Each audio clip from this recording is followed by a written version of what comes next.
일주일 동안 잘 지내셨죠? 우리 다시 한번 인사하고 하나의 말씀 듣겠습니다. 옆에 분하고 사랑을 축복합니다. 네, 은혜 받으시기 바랍니다. 네, 감사합니다. 오늘은 예수님이 메시아로서 첫 번째 이적을 일으킨 가나 혼인잔치에 대해서 말씀을 전하도록 하겠습니다. 예수님의 친척 되시는 분이 결혼식이 있었던 것 같습니다. 그래서 예수님의 어머니가 가나에서 혼인잔치집에서 과방을 보고 계셨습니다.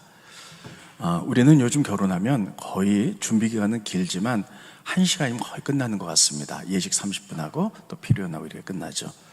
근데 옛날 이스라엘 나라는 일주일씩 결혼을 했습니다. 그래서 결혼식이 있으면 동네 사람들이 다 와서 일주일 동안 먹고 마시고 즐겁게 파티를 일주일 동안 그들이 보냈습니다. 그러다 보니까 엄청난 많은 양의 음식과 포도주를 준비해야 돼 있습니다. 근데 이 혼인잔치에 생각보다 더 많은 사람이 왔던 것 같아요. 그래서 중간에 포도즙이 떨어졌습니다. 그래서 어머니 되시는 마리아가 예수님을 부릅니다. 아들아, 포도즙이 떨어졌는데 어떻게 하면 좋겠는가? 그랬더니 예수님이 뜻밖의 말씀을 하시죠. 여자여, 나와 무슨 상관이 있나이까? 아직 내 때가 이르지 못했습니다. 그랬더니 이제 마리아가 하인들을 불러서 예수님께 가서 예수님이 하라는 대로 순종하라. 그래서 예수님께 갔더니 예수님이 이렇게 말씀하십니다. 이 집 들어온 입구에 도랑아리가 6개가 놓였다. 거기 물을 아구까지 채우라 이렇게 말해요. 동문서답 같으죠. 포도주이 모자라면 하인들에게 이웃집 가서 빌려오든지 시장 가서 사오든지 해야 되는데 물을 떠다가 이렇게 하라니. 그 말씀에 그대로 순종을 합니다. 그랬더니 이번에는 그 물을 떠다가 연회장에게 갖다 주라는 거예요. 참 그 말을 순종하기가 어려웠을 거예요. 물을 떴는데 그대로 물이에요. 근데 연회장은 포도즙을 원하는데 그냥 순종해서 갖다 줬더니 연회장이 마시는 순간에 질이 좋은 포도주를 변하게 됩니다. 그래서 연회장이 칭찬을 합니다. 다른 데는 결혼식 할 때 좋은 음식과 질 좋은 포도주를 내다가 시간이 지나면 좀 질이 떨어진 음식과 포도즙을 내는데 여기는 시간이 지나면서 더 좋은 포도즙을 냈다. 그러니까 물을 가지고 만든 포도즙이 더 질이 좋았던 것 같습니다. 그래서 칭찬을 합니다. 그래서 결론이 예수님께서 이 첫 표적을 통하여 제자들이 믿게 되었다 이렇게 말하는 것이 본문의 말씀입니다. 여러분 너무나 잘 아는 말씀이죠. 저는 이 말씀을 통해서 여러분들에게 3가지 것으로 말씀을 나눠서 전하도록 하겠습니다. 첫째, 오늘 가나 혼인잔치 이 기적은요 3일째 일어났다. 성경에 그렇게 기록하고 있습니다. 스크린 보십니다. 요한복음 2장 1절에 보면 사흘째 되던 날 갈릴리 가나에 혼례가 있어 예수의 어머니도 거기 계시고, 이 잔치집에서 기적이 일어나는 것은 3일째 되던 날 이렇게 됐다는 거예요. 그럼 이 3일은 어떤 의미가 있을까 하는 것입니다. 2가지 의미를 찾을 수 있는데요. 이스라엘의 우리가 세계관으로 보면 3이라는 숫자는요 기쁨의 숫자입니다. 그래서 4일째 되는 날 하는 것은 기쁨의 날이다 이렇게 이야기를 합니다. 왜냐하면 창세기 1장에 보면 하나님의 말씀으로 모든 것을 다 만드셨어요. 근데 첫째 날 뭘 만드셨냐면 빛을 만드셨어요. 둘째 날 궁창 위의 물과 궁창 아래 물을 만드셨어요. 셋째 날은 궁창 아래 물을 가지고 나누사 바다와 육지를 만드셨어요. 바다 육지를 만드시고 그 육지에 각종 풀과 또 열매 맺는 나무들을 다 만드셔서 생명이 살 수 있는 기반을 셋째 날 만드셨어요. 그래서 셋째 날, 그러니까 안식일부터 해서 첫째 날이 토요일, 토요일 날이 안식일이니까요. 일요일, 월요일, 화요일, 셋째 날이 화요일이거든요. 그래서 화요일 날을 하나님께서 생명의 모든 기반을 만드신 날에서 기쁨의 날이다 이렇게 얘기를 하고요. 이스라엘 사람들은 그래서 화요일 날 결혼식을 많이 합니다. 그래서요 창세기 1장에 보면 하나님이 무엇을 만드시고 보시기에 좋았더라 이렇게 표현하고 있는데 셋째 날, 그러니까 바다와 육지를 분리해 놓으시고요 생명의 근원들이 살았기 때문에 하나님 보시기에 좋았다는 말을 2번을 쓰고 있습니다. 이게 셋째 날이에요. 스크린 보십니다. 창세기 1장 10절에 보면 하나님이 묻을 땅이라 부르시고 모임물을 바다라 부르시니 하나님 보시기에 좋았더라. 그런데 12절 보면 땅이 풀과 각기 종류대로 심에는 채소와 각기 종류대로 씨 가진 열매 맺는 나무를 내니 하나님 보시기에 좋았더라. 하나님은요, 셋째 날 화요일 날 하나님 보시기에 좋았더라는 말을 2번을 씁니다. 왜냐하면 막 이렇게 무질서한 세상을 셋째 날에 땅과 바다로 나누시고, 그게 화요일이죠. 생명의 기반이 자랄 수 있도록 푸른 채소들이 자라게 했기 때문에, 그래서 셋째 날은 기쁨의 날이에요. 그래서 이스라엘 사람들은 셋째 날 화요일 날 결혼을 많이 합니다. 우리나라 사람들은 요즘 결혼할 때 토요일이나 주일날 많이 하죠. 왜냐하면 사람들이 많이 올 수 있는 시간이기 때문에. 그래서 셋째 날 결혼식이 있었던 것은 아마 화요일 날, 기쁨의 날 결혼식을 했다, 이렇게 생각할 수 있겠습니다. 또 다른 의미는 뭐냐면요, 셋째 날은 어느 때부터 셋째 날인가? 이게 오늘 요한복음 2장이거든요. 요한복음 1장에 보면 예수님이 나다나엘을 제자로 삼아요. 그때부터 셋째 날이에요. 요한복음 1장에 보면 이렇게 되어 있습니다. 예수님이 빌립이라는 사람을 제자로 삼습니다. 그래서 빌립이 예수님을 만나서 너무나 기뻐가지고 친구 나다나엘에게 찾아갑니다. 내가 메시아를 만났다. 그러니까 어디 사람이냐 물어보니까는 나사렛 사람이다. 그러니까 나다나엘이 말하기를 나사렛에서 무슨 선한 것이 나겠느냐, 답답하니까 와봐라. 그래서 나다나엘이 예수님께 옵니다. 예수님이 그를 딱 보시고요, 말씀하세요. 넌 참으로 이스라엘 사람이로다. 내 안에 간사한 게 없도다. 이렇게 얘기하니까 어떻게 저를 아십니까? 내가 무화과 나무 아래에 있을 때 내가 너를 알았다, 이렇게 표현해요.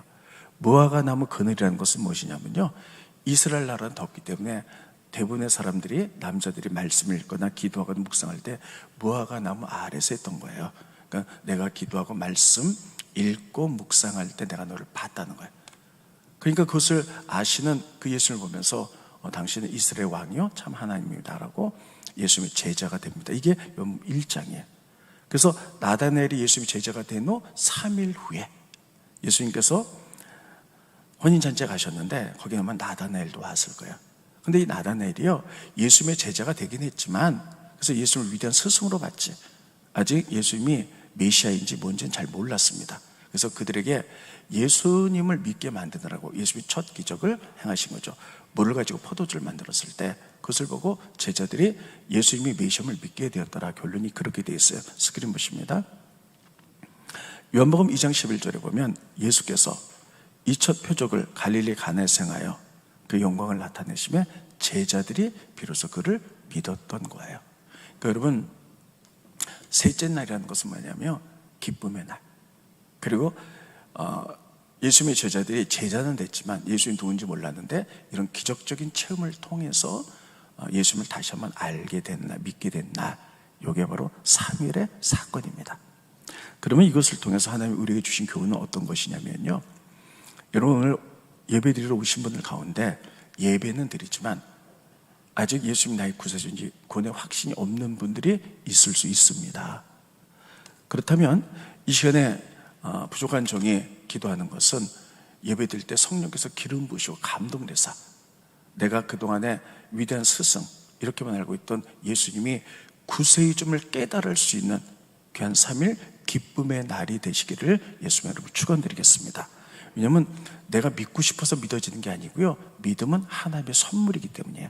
그래서 오늘 예배드릴 때 성령께서 기름 부으사 예수님이 정말 메시아구나, 나의 구세주구나, 이렇게 다시 한번 알 수 있는 기쁨의 3일 될 수 있기를 예수님 여러분 축원드리겠습니다. 이건 성령의 감동으로 되는 거예요. 두 번째는요, 오늘 오신 분들 대부분이 예수 믿고 예수님 나의 구세주입니다 하고 고백한 지 오래된 좀 믿음의 사람들이에요.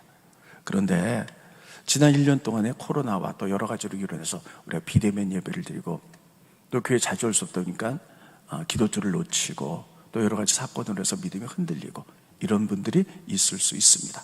그러나 오늘 예배할 때에 성령께서 감동이 있기를 바랍니다. 그래서 내가 다시 한번 그래, 예수님이 나의 메시아고 구세주지, 다시 한번 재확인하고 이제 주를 위해서 내가 헌신하고 하나님 나라에서 살아야지, 이렇게 결정하는 3일 기쁨의 날이 되시기를 예수님의 이름으로 축원드리겠습니다. 하나님이 오늘 첫 번째 우리에게 주시는 교훈이 이것입니다. 두 번째는요, 예수님이 첫 번째 기적을 물을 가지고 포도주로 만드셨다는 거예요. 대부분의 사람들이 포도주에 집중을 합니다. 그런데 저는 거꾸로 물에 집중을 해보고 싶습니다. 여러분, 우리가 살아가는데 포도주가 없어도 살 수 있어요. 근데 물 없이는 살 수가 없다는 거예요. 물은 생명이기 때문입니다. 이런 포도주를 평생 안 먹어도 우리는 살 수 있어요. 물은 며칠만 안 먹어도 죽을 수밖에 없어요. 물은 생명입니다. 마찬가지로 예수님은 우리의 생명인 줄 믿으시기 바랍니다. 여러분, 이 생명, 예수 생명, 발이 마치 물과 같은 거죠. 그래서 여러분, 그 물은 생명이기 때문에 우리가 에스겔서 47장에 보면 생명은 살린 역사가, 물이 살린 역사가 일어나는 걸 이렇게 표현하고 있습니다. 에스겔서 47장에 보니까요, 성전 안에서 물이 막 흘러나가요. 생명을 살린 물들이죠. 그 물이 흘러서 요단강이 들어갔는데, 요단강이 오래돼 갖고 여러분 다 물이 죽어서 고기도 죽었어요. 근데 생명의 물이 들어가니까요, 고기들이 살아가는 거예요. 고기들이 살아나니까 어부들이 배를 띄우고 고기를 잡아서 살 수가 있습니다. 그리고 요단강 언덕에 나무들이 있는데 물이 죽었으니까 나무들도 다 죽었는데 생명의 물이 흘러가니까 뿌리로부터 그 물기를 흡수해서 나무들이 살고 과일들이 맺히는 연쇄적으로 살아가는 역사가 일어나요. 이게 에스겔서 47장에 기록하고 있습니다. 그 얘기는 뭐냐면 물, 생명, 예수 우리의 생명, 이게 영적으로 예수 우리 생명, 이거 있을 때마다 우리의 생명이 살아나고 영적으로 계속 살림의 역사가 일어나는 줄 믿으시기를 예수님 이름으로 축원드리겠습니다. 그래서요, 우리는 포도주 없이도 살 수 있어요. 그러나 물 없이는 살 수가 없어요.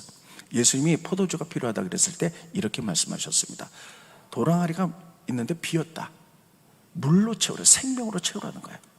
여러분, 우리의 도랑아리 같은 10년 가운데 예수의 생명, 말씀의 생명, 은혜의 생명으로 채울 수 있기를 예수님의 이름으로 축원드리겠습니다. 이렇게 채우잖아요. 그러면 예수님이 나의 구세주 되시기 때문에 구원의 확신과 기쁨과 천국과 그리고 부활의 그 놀라운 일들을 우리가 경험하게 됩니다. 그런데 정말 중요한 것은요, 우리가 살면서요, 때로는 기적도 조금 필요하고 열매도 필요하고 축복도 필요한 줄로 믿습니다. 아무리 내 10년 가운데 예수의 생명으로 채웠다 할지라도 오늘 본 말씀 보니까요, 포도주가 지금 필요한 상황이거든요. 우리에게 포도주나 때로는 기적이나 또 때로는 축복과 열매가 필요할 때가 있어요. 그러면 이게 아무리 우리 가운데 예수 생명으로 채웠다 할때도 어떻게 할 때 이런 축복과 연결되고 기적과 연결되는가 하는 것이에요. 그것은 순종이었습니다. 따르겠습니다. 순종. 네. 내 생각과 하나의 말씀이 다르다 할지라도요, 말씀에 순종하는 거예요. 자, 본문으로 돌아가 보면 지금 도랑아리에 물을 채웠어요. 근데 예수님께서 하인들에게 이렇게 합니다. 그 물 떠다가 연회장에 갖다 주라. 그러니까 하인들이 떴는데 물이에요. 연회장은 포도즙을 넣는데 물을 갖다 주기가 참 민망하죠. 그러면 그럴 것 같아요. 아, 이건 물인데요? 이렇게 말할 것 같은데 하인들이 그대로 순종했다는 거예요. 내 안에 도랑아리에 생명이 가득 찼지만 말씀에 순종할 때 이게 포도주로 변한 기적을 일으켰다는 거예요. 우리는 때로는 기적이 필요하기도 하고 축복과 열매가 필요하기도 합니다. 제가 지난주에도 몇 분을 만나서 상담을 하고 신방을 한 적이 있어요. 그랬더니 어떤 분이 이렇게 얘기했습니다. 우리 가족 가운데 너무나 큰 병에 걸려서 아픈 분이 계세요. 목사님, 기적이 일어나도록 좀 기도해 주세요. 이런 분도 계셨고요. 또 한 분은 또 이렇게 말했습니다. 목사님, 너무 사는 게 막막해요. 너무 힘든데 정말 기적이 일어나지 않으면 우리가 살아갈 수가 없어요. 그거 위해서 기도해 주세요. 이런 분들도 계셨어요. 기도는 간절히 하지만 우리가 어떻게 우리의 믿음과 기적과 연결할 수 있을까 하는 거예요. 오늘 본 말씀 보면 우리는 때로는 이렇게 기적이 필요하기도 해요. 열매가 필요하기도 해요. 예수의 생명으로 가득 찼지만 예수님께서 말씀하셨어요. 이 물을 갖다 줘라. 그 말씀에 순종했을 때 그것이 포도주로 변하는 기적과 연결됐다는 것이에요. 여러분, 내 안에 예수의 생명이 있습니까? 그럼 하나님 말씀에 순종하는 삶으로 연결되기를 예수님의 이름으로 축원드리겠습니다. 여러분들 가운데 말씀에 순종하면서 사는 사람도 있지만 그렇게 못 사는 사람들도 많아요. 왜 그럴까? 저도 가끔 그럴 때가 있거든요. 생각해보면요, 어떤 특별한 상황에 부딪힐 때요, 너무 살기 어려웠어요. 저 순종을 할 수가 없어요. 너무 사람들이 무서워서, 사람들이 막 소문들이 무서워 내가 어떻게 할 수가 없어요. 뭐가 어때서 얘기 들어보면 다 이해가 갑니다. 근데 하나님은 이건 믿음의 문제라고 말씀하세요. 여러분 생각해 보세요. 아담과 이브가 에덴 동산에서 하나님께 불순종해서 선악과를 먹지요. 근데 하나님이 물어봅니다. 아담에게 왜 먹었니? 그럼 제가 믿음이 부족해서 먹었습니다. 이렇게 말하지 않고 이 상황이 저 여자 때문에, 여자가 하도 권해서 먹었습니다. 여자한테 물으니까 뱀이 권해서 먹었습니다. 어떤 상황 속에서 이럴 수밖에 없었습니다. 이렇게 얘기들을 하는 거예요. 여러분 우리도 그렇죠? 많은 분들이 제가 너무 어려웠어요. 너무 힘들었어요. 뭐가 어때서 이 상황 속에서 전 이럴 수밖에 없어요. 불순종할 수밖에 없습니다. 이렇게 말하는 경우가 많이 있고 여러분들도 현실 속에서 그런 경험들을 갖고 계실 거예요. 저는 그런 얘기를 들을 때마다 인간적으로 정말 너무 이해가 갑니다. 하나님이 이해하실까? 이런 생각을 가져요. 우리가 요즘 매일 주보에도 나와서 성경 읽기표에 따라서 묵상하잖아요. 그런데 지난주에 열왕기상을 주보에 나갔고 저도 묵상하면서 열왕기상에 아사왕의 얘기가 나옵니다. 그거 보면서 참 많은 걸 생각했어요. 아사왕은 이스라엘의 위대한 왕 중에 한 왕이에요. 그는 종교 개혁을 일으켰어요. 자기만 믿음으로 사는 것이 아니라 이스라엘 민족 전체가 우상에 섬겼을 때 우상을 다 회파하고 하나님만 섬기게 만들고, 자기 어머니가 태우가 우상을 섬기니까요 어머니를 폐위시키고 종교 개혁을 일으킬 만큼의 위대한 왕이었어요. 성경은 그분을 굉장히 위대한 영적인 왕이다 이렇게 표현합니다. 그런데 얼마나 대단해요? 자기뿐만 아니라 이스라엘 민족 전체를 믿음으로 회복시켰잖아요. 그런데 그가 삶의 현장에서 순종과 연결이 안 되는 거예요. 그는 왕이기 때문에 정치적인 영역에서 살아가는 거예요. 근데 그가 정치적인 영역에 있을 때 북이스라엘과 남쪽 유다가 전쟁이 붙었습니다. 아사라는 왕은 남쪽 유다의 왕이에요. 전쟁이 붙었으니까요 이 전쟁도 하나님께 달린 줄로 믿습니다. 그럼 하나님께 기도하면서 하나님의 방법대로 우리가 나가는 게 믿음이죠. 근데 그는 그 전쟁이니까 두려움 때문에요 그렇게 하지 않는 거예요. 그래서 그 옆에 아람이란 나라 베나다이라는 왕에게 금을 다 갖다 드립니다. 심지어는 금이 없으니까 하나님 성전에 있는 금도 다 갖다 주면서 이렇게 얘기해요. 우리 도와달라. 그리고 북이스라엘 전쟁으로 쳐달라. 그래서 전쟁에 승리하게 돼요. 세상적인 관점에 보면 잘한 거예요. 그렇잖아요. 이게 나라가 이겨야 되잖아요. 잘한 거예요. 우리는 이해할 수 있어요. 근데 성경은 그렇게 기록하고 있지 않다는 거예요. 스크린 보이시죠? 역대하 11장 7절에 보면 이렇게 기록합니다. 그때에 선견자 하나니가 유다 왕 아사에게 와서 그에게 이르되 왕이 아람 왕을 의지하고 왕의 하나님의 여를 의지하지 아니하였다. 이거 실수라는 거예요.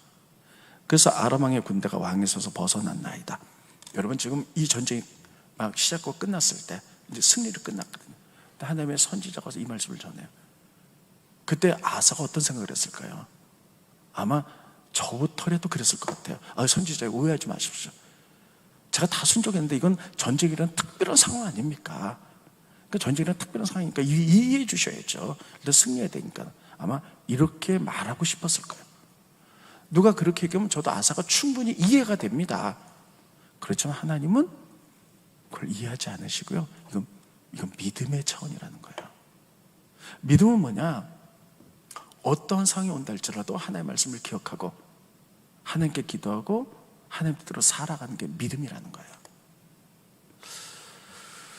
여러분 만약에 아사왕이 이 전쟁이라는 특별한 기간 속에서 그냥 세상적인 가치관으로 나가지 않고 말씀대로 순종하며 살았을 때 어쩌면 고통의 기간이 더 길었지만 하나님께서 전쟁을 주관하시기 때문에 분명히 역사하셨을 줄로 믿습니다. 여러분 우리는 다 아멘하지만 우리가 그 상황이 되면요 우리는 정말 하나님께 예배하고 기도하며 영적으로 충만하지만 막상 어떤 상황이 부딪히게 되면 우리는 그 문제를 가지고 하나님께 나가고 말씀대로 순종하는가 하는 거예요. 근데 대부분의 많은 사람들이 그렇게도 하지만 또 많은 사람들이 그렇게 못해요. 그럼 하나님 어쩔 수 없었어요. 전쟁 상황이라서 제가 너무 힘든 상황이라서 누구 때문에 뭐 때문에 이럴 수밖에 없었어요. 저는 이해가 갑니다. 하나님 이렇게 말씀하세요. 그건 믿음의 문제라는 거예요. 우리가 정말 기적이 필요하고 축복이 필요하고 열매가 필요합니까? 그럼 내 안에 예수의 생명을 채운 것으로 끝내지 마시고 우리의 삶의 영역에서 하나님 말씀에 이게 정말 힘들고 어려움에도 불구하고 그럼에도 불구하고 믿음의 순종의 길을 갈 때 무리변의 포도주처럼 될 줄로 믿습니다.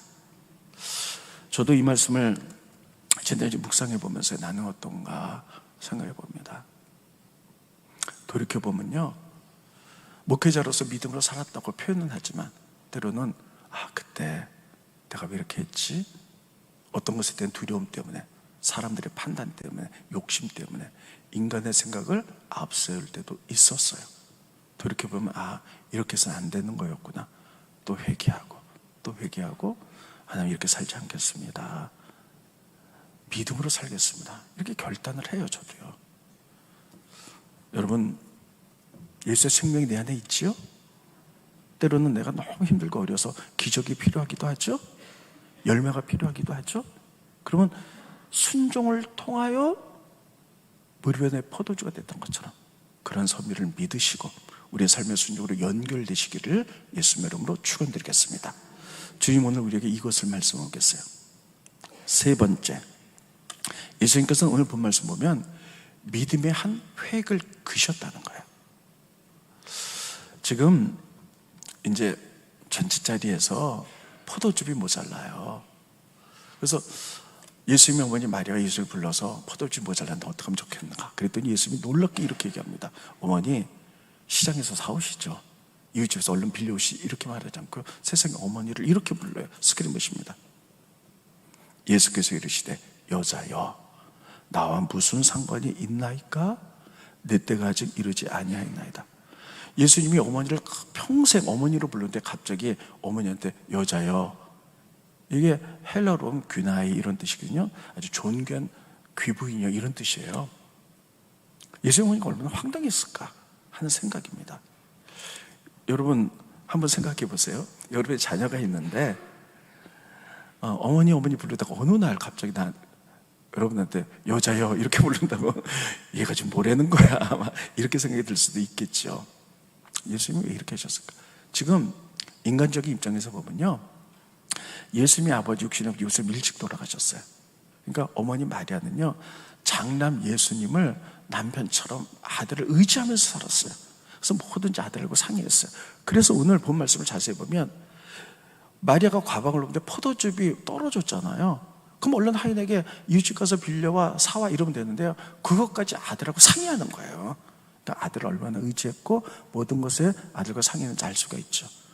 어머니의 마음은 그랬는데 예수님이 여자요 하면서 한 획을 긋습니다. 그게 뭐냐면요, 어머니, 그동안에 저는 어머니 아들로 자랐습니다.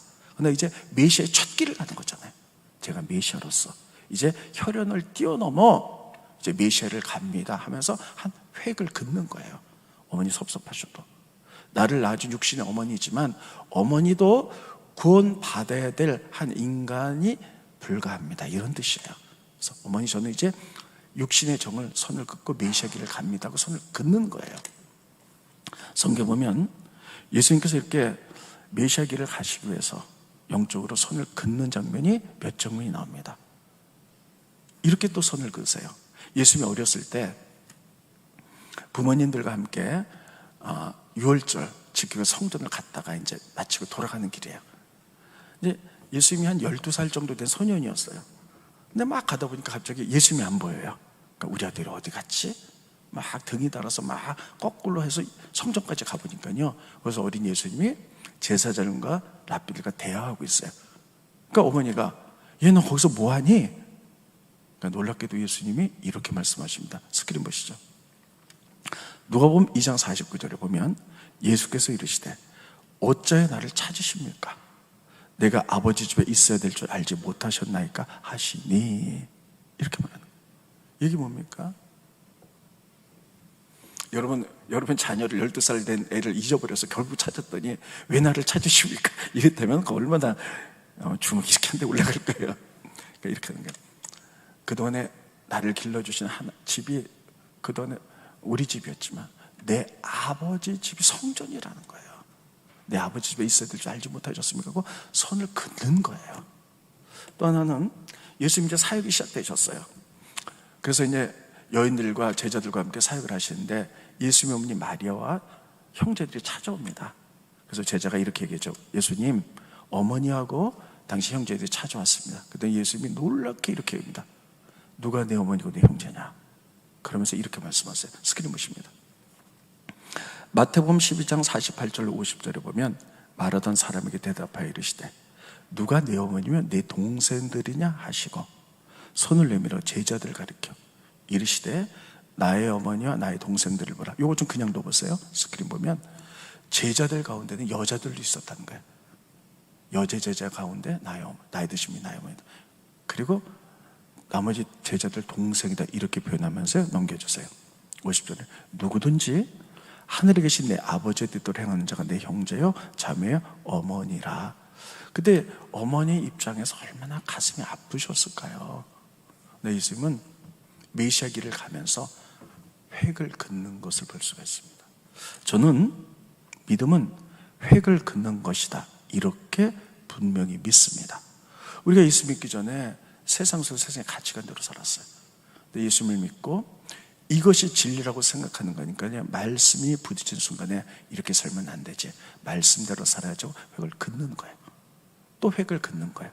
또 이렇게 살아야지. 그래서 우리가 성장해 나가는 거. 생명은 성장하도록 돼 있어요. 말씀과 부딪힐 때 이렇게 살면 안 되지. 획을 긋고 믿음으로 성장한, 그래서 예수님의 성품을 닮아가기를 예수님 여러분 축원드리겠습니다. 이게 성장이거든요. 저도 지난주에 이 말씀을 묵상하면서 저를 한번 생각해 봤어요. 그랬더니 저도 하나님 나라를 위해서 획을 긋는 게 몇 번 있더라고요. 저는 물론 태어날 때부터 교회를 다녔습니다. 근데 이제 중학교, 고등학교 때는요, 정말 세상 말로 날라리로 이제 교회를 다녔죠. 교회 가는 게 일상생활이었으니까 교회 가서 뭐 놀고 문화개 밤 한다 그러고 뭐 여학생이랑 빵 먹으러 다니고 뭐 이제 뭐 이렇게 막 다녔어요. 그러다가 대학교 1학년 때 CCC라는 종교 이렇게 선교 단체를 통해서 구원의 확신이 있느냐, 그래서 한번 딱 제 신앙을 점검하게 되었어요. 그래서 거기서 구원의 확신을 딱 갖게 되면서 예수 믿는 사람이 이래서는 안 되는구나 하는 걸 깨달았어요. 제가 대학교 1학년 때요, 집을 떠나서 기숙사 생활을 했거든요. 그러니까요 1학년 때 뭐 미팅 간다, 주일날 MT 간다 그러면 주일 그냥 빠지고 막 갔어요. 또 무슨 중요한 학교 행사가 있으면 교회 안 가고 막 그거 했어요. 근데 딱 주임을 다시 한번 재영접하고 나서 딱 하니까 이래서는 안 되지, 내가 꼭 말씀대로 살아야지, 꼭 말씀 읽고 성수주를 해야지. 그때 한 획을 걷던 것 같아요. 그래서 제가 군대를 갔거든요. 제가 60평생 이상을 살아가면서 성경을 가장 많이 읽은 때가 두 번이에요. 군대 있을 때 아주 시간 나는 대로 성경을, 여기 군대, 여기 군인 이렇게 보면 여기 포켓이 있거든요. 그럼 군대 갈 때 그때는 지금 어떤지 모르겠는데 요면은 초록색 성경을 줘요. 기도원 협회에서 나온 거예요. 파란 거. 요다 놓고 시시때도록 쉬는 시간마다 성경을. 그리고 작년 코로나로 힘들고 어려웠을 때 1년 동안 정말 저 성경을 많이 봤어요. 정말 공부를 많이 했고, 그래서 2번 이렇게 성경을 많이 봤구나. 그러면서 제가 그때 20대 때 한 손을 걷었어요. 그러다가 하나님의 부르심을 받고 목회가 시작될 때 30대 때죠. 제가 선배 목사님들이 물어봤어요. 정말 목회를 잘하기 위해서는 어떻게 해야 되겠습니까? 그랬더니 선배 목사님들이 이렇게 된다라고 저에게 말씀해 준 적이 있어요. 그때 제가 받아들인 것 중에 하나가 이거예요. 어떤 선배 목사님이 이렇게 말씀하셨습니다. 목사는 꼭 3군데만 있어야 된다. 교회, 기도원, 책방 3군데만 다녀라. 저는 그거를요 하나의 음성으로 받아들여서 정말 그렇게만 살았어요. 교회 떠나본 적이 없어요. 그리고 기도원, 그때 우리 옛날에 원단에서 얼마나 기도 많이 갔어요. 산기도도 정말 많이 갔어요. 그리고 책방, 이렇게 3박자만 정말 이렇게 그리면서 하나님 뜻대로 때 교회도 많이 부흥됐습니다. 그러다가 최근에 제가 또 한 번 선을 긋습니다. 1년 동안에 코로나와 또 크고 작은 여러 가지 문제들을 보면서 정말 주님이 원하는 건 뭘까 하는 것들이에요. 그동안에는 제가 목회가 옛날에는 이랬습니다. 정말 선배들이 얘기했고 좀 그런 줄 알았어요. 교회를 크게 부흥시키는 것.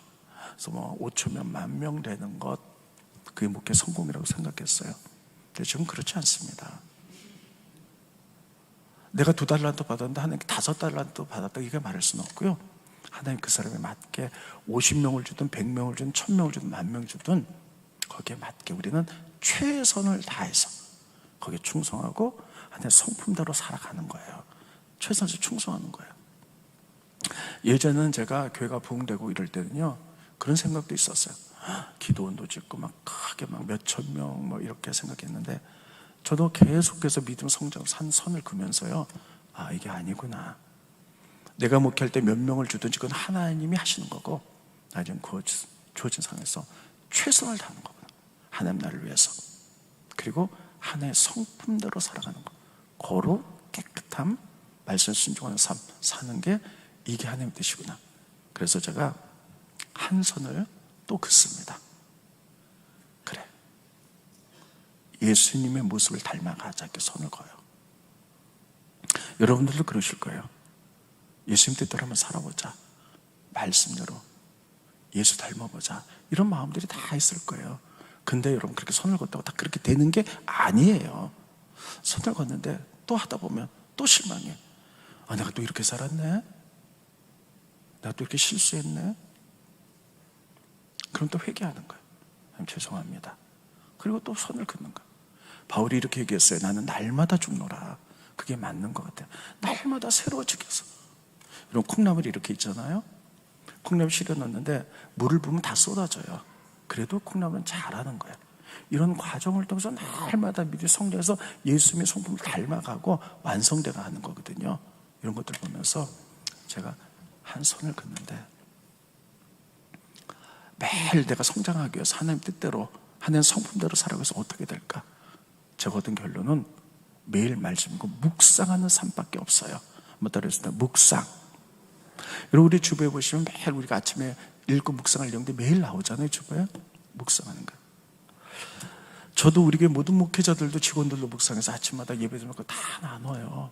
묵상을 하면서 성경 읽으면서, 아, 오늘은 이 말씀을 사람이 이렇게 살려고 하시지. 그래, 이렇게 살아야지. 선을 긋는데 밤에 자기 전에 나를 돌아보고 기도해보면요, 그렇게 살 때도 많지만 또 그렇게 못 살 때도 많아요. 순간적으로 우리를 미워하기도 하고 인간적인 세계에 앞서기도 하고, 무엇 때문에 또 이렇게 참 하나님께 죄송하지만 회개하는 거예요. 제가 부족해서 믿음이 없어서 이랬습니다. 주님 도와주세요. 그리고 그 다음날 또 말씀 보고 또 선을 긋고 또 선을 긋고, 또 돌이켜보면 어떨 때 승리한 날도 많지만 어떨 때는 또 그렇게 못 산 날도 내 마음속에 그런 것들이 있어. 또 회개하고 이렇게 나가면서, 저는 이렇게 이런 목회자라고 다 성장한 건 아니에요. 저도 이렇게 옛날 10년 전 20년 전 생각해보면요, 그 당시엔 그게 최선이었어요. 그래서 어떤 것들을 결정했는데 지금 생각해보면 너무 얼굴이 뜨뜻하고 부끄러운 것도 있어요. 그럼 그때가 잘못됐냐? 아니에요. 그때는 아직 미숙한 20대 30대 목회자였어요. 그게 최선이었던 거예요. 미숙했던 거죠. 그래서 10년 뒤에 또 돌이켜보니까, 아, 그때는 그게 진실이고 최선이었구나. 지금은 제가 말하는 예수 닮기 원합니다, 이게 저의 최선이에요. 성장 방법인데 저는 더 성장할 것 같아요. 죽을 때까지. 그래서 내가 70대가 됐을 때, 80대가 됐을 때 계속 성장해 나가서, 그때도 또 지금을 돌이켜보면 아, 이때 왜 그렇게 했을까 하는 부분도 이제 있겠지요. 그러면서 여러분, 생명들은 성장하도록 되어 있습니다. 나비 있잖아요. 뇌에 구출이 되어 있어요. 근데 나비가 성장하기 위해서는 뚫고 껍데기를 뚫고 나아져 날아갈 수 있잖아요. 이게 선을 긋는 거거든요. 우리가 세상 속에서 살아가지만 정말 너무 힘들어요. 저는 목회하면서 지금 33년이 돼갑니다. 그리고 제가 이제 60년 이상을 살았는데, 이렇게 올라가고 이렇게 어려운 세상은 처음인 것 같아요. 제가 보기에도. 저는 교회에 머물러 있지만 성도들이 얼마나 힘들까, 정말 얼마나 힘들까. 그 돈 때문에 빈부경차가 이렇게 벌어지고, 어떤 분이 이렇게 표현했더라고요. 집 있으면 벼락부자가 됐지만 집 없으면 벼락거지가 됐다, 막 이렇게 하면서, 뭐 비트코인이 뭔지는 모르겠는데, 그게 막, 제가 우리 청년부 목사하고 얘기를 많이 해보면 우리 교회 청년들이 다 모이면 집, 아파트, 그 다음에 증권, 비트코인 이기만 안 되는 거예요. 우리나라 전체 사람들을, 물론 그게 투자도 있지만 다 투기꾼 만들어 놓고, 목사님 어쩔 수가 없어요. 살아남겠어요. 이런 세상 속에서 믿음은 뭔가? 내가 예수 생명은 있지만 상황이라서 어쩔 수 없어요. 저는 이게 믿음일까? 저는 이해가 되지만 하나님 그게 이해가 되실까? 한 생각. 우리가 힘들지만 선을 하나하나 거가는 거예요. 오늘도 긋고 내일도 긋고, 물론 실패할 수 있지만 또 선을 긋고 또 선을 긋고, 이 과정이 믿음이 아닐까 이렇게 생각을 합니다. 저도 그렇게 살기 원하고요.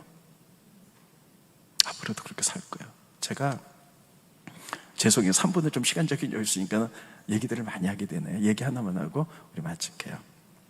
제가 존경하는 목사님 가운데 한 분이 계세요. 이재철 목사님이라고, 좀 여러분이 좀 그분을 존경하는데, 그분이 집회를 하는데 이런 말씀을 하셨더라고요. 근데 제가 너무나 재미있고 그래가지고 나도 그래야 되겠다 이런 생각이 듭니다. 그분이 집회하는데 어느 의사가 찾아오셨어요. 의사가 찾아와서, 목사님, 어느 환자가 왔는데 이제 이렇게 병 증세가 이렇게 있잖아요. 근데 보험금을 받아야 되는데 이걸 조금 더 잘 써달라니까, 많이 써달라니까, 보험금 좀 많이 받을 수 있도록. 그래서 예전에는 그렇게 했는데 자기가, 지금은 자기가 예수 믿고 양심상 그렇게 할 수 없다. 그러니까 그분이 막 화를 내더래요. 아니 다른 의사들은 다 해주는데 왜 의사만님 이렇게 못 해줍니까? 막 화를 내갖고, 제가 옛날엔 그랬는데요, 지금 예수 믿고 나서 양심상 이거 못 하겠습니다. 그러니까 화를 내고 막 가더래요. 그래서 그 목사님한테, 목사님 저 잘했죠? 저 이렇게 살다가 죽을래요. 이렇게 얘기했다는 거예요.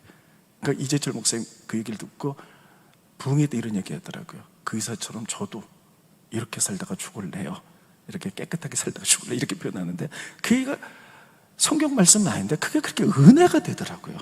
그래, 나도 때로는 실수 있고 넘어질 수도 있지만 선을 그으면서 이렇게 살다가 죽자. 이렇게 살다 죽자.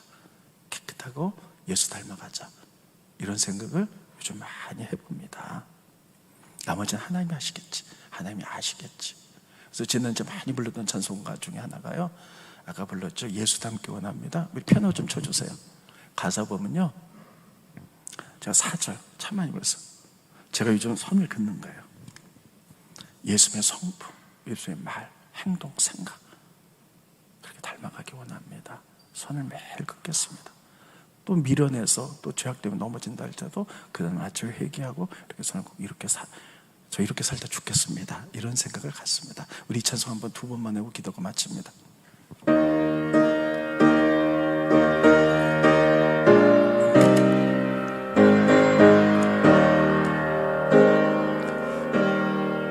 예수 닮기 원합니다. 진심으로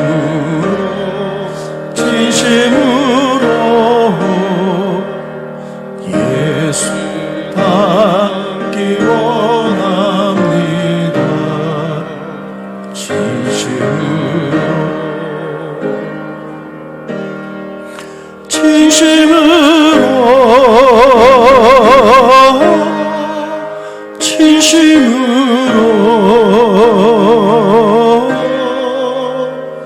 예수 닮기 원합니다. 진심. 우리 오른손 가슴에 대고 다시 한번 합니다. 예수 그래서 여러분 결정하세요. 하나님, 자, 한 획 그을게요. 예수님 닮아갈게요.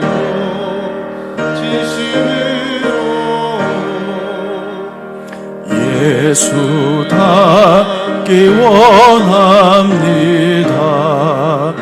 진심으로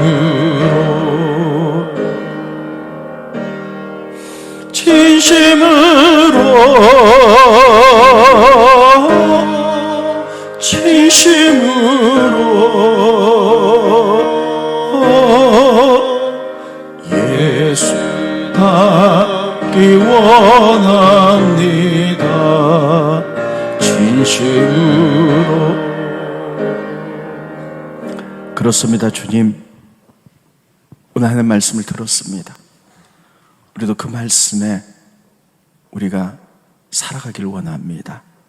예수님께서 메시아 길을 가시면서 한 획을 걷던 것처럼 우리들도 진실한 예수의 성품을 닮아가기 원하며 깨끗하게 살아가기 위해서 날마다 한 획을 그을 수 있도록 도와주시고, 우리가 비록 실패하고 넘어지고 죄 때문에 고민스러워 한다 할지라도 또 회개하고 또 획을 긋고 이러면서 예수의 성품 닮아가는 저희들 되어갈 수 있도록 도와주시옵소서. 너무 힘든 이 세상에서 우리에게 때로는 하나님 기적도 필요하고 축복의 열매도 필요합니다. 포도주가 필요합니다. 하나님, 우리 생명 가운데, 우리 심령 가운데 예수의 생명으로 채우게 하시고, 우리가 우리의 생각과 달리 하나님의 말씀을 바라보며 주님의 말씀대로 순종하며 나아갈 때 포도주가 됐던 것처럼, 하나님 그럼에도 불구하고 우리가 순종하며 나아갈 때 우리에게 그런 포도주의 역사도 일어나게 될 줄로 믿습니다. 우리가 그런 믿음으로 우리가 전지에 나갈 수 있도록 축복하여 주시옵소서. 예수님의 이름으로 간절히 기도합나이다. 아멘.